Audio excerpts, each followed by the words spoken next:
अगर आप भी फायर वॉचर बनना चाहते हैं तो ये वीडियो आपके लिए है। अस्सलाम वालेकुम, this is Mohammad Arsalan, HSC supervisor. Hope you are all doing well. Today our HSC topic is fire watch and their responsibility. Fire watch क्या होता है और उसकी रिस्पॉन्सिबिलिटी क्या होती है। अगर ये वीडियो आप एंड तक देख लेते हैं तो आपके फायर वॉच के रिलेटेड सारे डाउट्स क्लियर हो जाएंगे। सबसे पहले फायर वॉच क्या होता है। यहाँ भी हार्ड वर्क होगा, cutting, welding, grinding, gouging, soldering, brazing, यहाँ भी ये एक्टिविटीज होंगी तो वहाँ पे फायर वॉचर मौजूद होगा। फायर वॉचर क्या करेगा, अगर कहीं पे वेल्डिंग हो रही है उस एरिया को कवर करेगा फायर ब्लैंकेट से। क्यों कवर करेगा? ताकि स्पार्क वगैरह बाहर ना जाए। स्पार्क बाहर जाएगा, एनवायरमेंट को डैमेज होगा, वर्कर को डैमेज होगा, आग लगेगी, इक्विपमेंट एंड प्रॉपर्टी को लॉस होगा। तो इसलिए फायर वॉचर वहां पे मौजूद होता है कि आग ना लगे, आग प्रोड्यूस ना हो। उसकी रिस्पॉन्सिबिलिटी है कि जब भी काम स्टार्ट हो उससे पहले कंबस्टिबल मटेरियल को रिमूव कर देना हो वहां से, साइड से, ताकि आग लगने का खतरा ना हो। और उसके पास हमेशा फायर एक्सटेंशन मौजूद रहता है। अगर इन केस ऑफ इमरजेंसी अगर आग प्रोड्यूस होती है तो वो फायर एक्सटेंशन को चला देगा वहां पे। चलिए हम डेफिनेशन की तरफ चलते हैं। Fire watch is assign person to observe hard work. Fire watch एक ऐसा पर्सन है जो हार्ड वर्क को ऑब्जर्व करता है। हार्ड वर्क कौन से होते हैं? Cutting, welding, grinding, brazing and soldering. ये हार्ड वर्क है। जहां भी हार्ड वर्क होगा वहां पे फायर वॉचर मौजूद होगा। फायर वॉच की मेन रिस्पॉन्सिबिलिटीज क्या है? सबसे पहले मॉनिटर फायर हैजर्ड। हैजर्ड क्या होता है? खतरा। फायर, आग लगने के खतरे को ऑब्जर्व करेगा कि देखेगा वहां पे जहां भी काम हो रहा है तो वहां पे कंबस्टिबल मटेरियल मौजूद है तो नहीं है। अगर मौजूद है तो वहां से वो उसको खत्म करेगा ताकि सेफ तरीके से काम को सर अंजाम दिया जा सके। मॉनिटर करेगा फायर हैजर्ड, फायर से रिलेटेड जितने भी हैजर्ड हैं उसको खत्म करेगा। सेकंड वन, की fire extension ready. Fire extension को हमेशा रेडी रखेगा, अपने पास रखेगा। जहां भी हार्ड वर्क होगा वहां पे पास रखेगा। क्यों? इन केस ऑफ इमरजेंसी जब भी फायर प्रोड्यूस होगी तो उसको एक्सटेंजिश कर देगा। Okay. Third one, know the emergency procedure. Emergency procedure का पता होना चाहिए। इन केस अगर ऑयल एंड गैस प्लांट में आप काम कर रहे हैं तो वहाँ पे कोई इमरजेंसी हो जाती है तो उसको पता होना चाहिए कि असेंबली पॉइंट कहाँ है, मैनुअल कॉल पॉइंट कहाँ है, या इमरजेंसी में किस तरीके से रिएक्ट करना है, या छोटी सी आग प्रोड्यूस हो गई है तो उसको एक्सटेंजिश किस तरीके से करना है, या रिपोर्टिंग किस तरीके से करना है। ये सारी चीज़ें फायर वॉचर को पता होनी चाहिए। आगे एमपी। एमपी भी मैनुअल, सॉरी, मस्टर पॉइंट का पता होना चाहिए। मस्टर पॉइंट कौन सा होता है? जहाँ पे इमरजेंसी की सूरत में तमाम वर्कर आगे जमा होते हैं, मस्टर पॉइंट उसे कहते हैं। मैनुअल कॉल पॉइंट क्या होता है? जहाँ से आप टेलीफोन करते हैं, इनकेस ऑफ इमरजेंसी, कोई इमरजेंसी हो गई तो इमरजेंसी टीम को जाके वहां से इन्फॉर्म करते हैं, मैनुअल कॉल पॉइंट। आई शावर क्या होता है? आई शावर, अगर आपकी आंख में कोई केमिकल चला गया तो आई शावर से जाके आप अपनी आंखों को वॉश कर सकते हैं। Wind direction. विंड डायरेक्शन का पता होना चाहिए।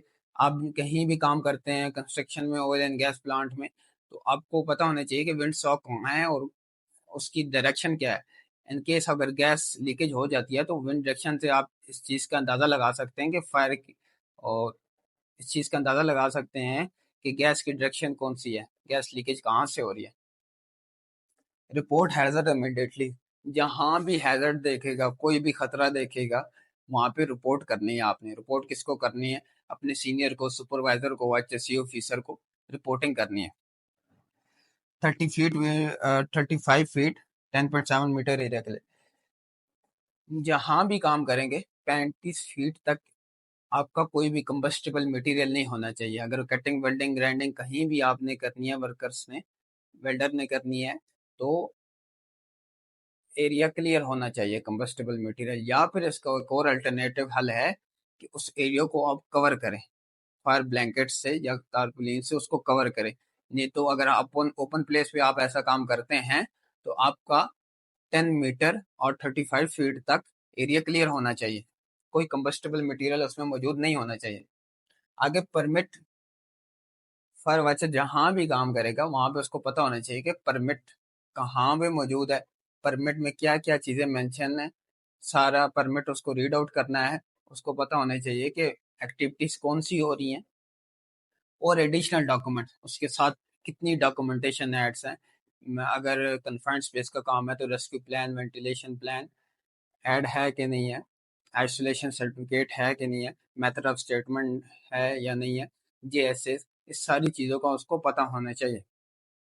Able to use the fire extension चलाना उसको आना चाहिए।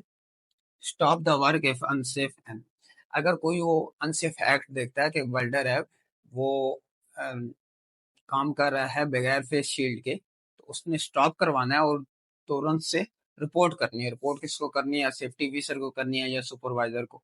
कोई भी अनसेफ काम होगा, या एक और एग्जांपल ले लें कि वेल्डिंग हो रही है, स्पार्क बाहर जा रहे हैं, जो एरिया कवर हुआ है या एरिया अच्छे से कवर नहीं हुआ वो बाहर जा रहे हैं, तो आपने वहीं पे काम स्टॉप करना है, उस एरिया को प्रॉपरली कवर करना है और फिर काम को स्टार्ट करना है।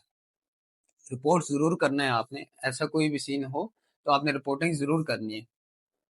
वेयर प्रॉपर पीपीज, आपने प्रॉपर पीपीज पहननी है। और जो वर्कर काम कर रहा होगा उसने भी, अगर कोई हार्ड वर्क कर रहा है, फैब्रिकेटर, वेल्डर, तो उसने फेस शील्ड पहनी हुई होनी चाहिए, या एडिशनल पीपीज, मास्क और एप्रॉन पहना हुआ होना चाहिए। ये भी रिस्पॉन्सिबिलिटी है आपकी कि उसको मेक श्योर करना। Proper communication with HSC officer, आपने प्रॉपर रिपोर्टिंग करनी है।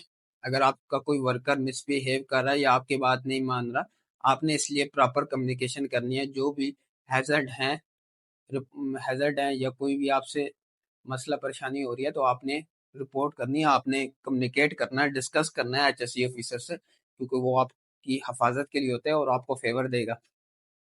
After completing work will be there at least 30 minute, काम खत्म होने के बाद 30 मिनट, आधा घंटा तक वहां पर मौजूद होना फायर वॉच की रिस्पॉन्सिबिलिटी है। क्यों होता है?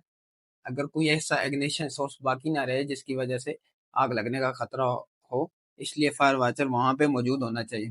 तो आज की वीडियो में हमने डिस्कस किया है कि फायर वॉचर क्या होता है, फायर वॉच की मेन रिस्पॉन्सिबिलिटीज क्या होती हैं। अगर आपसे कोई इंटरव्यू में क्वेश्चनिंग होता है कि फायर वॉच की रिस्पॉन्सिबिलिटीज क्या होती हैं, तो आप उसको ये रिस्पॉन्सिबिलिटीज बता सकते हैं।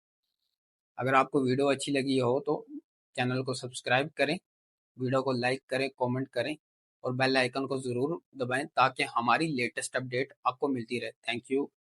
अल्लाह हाफिज़।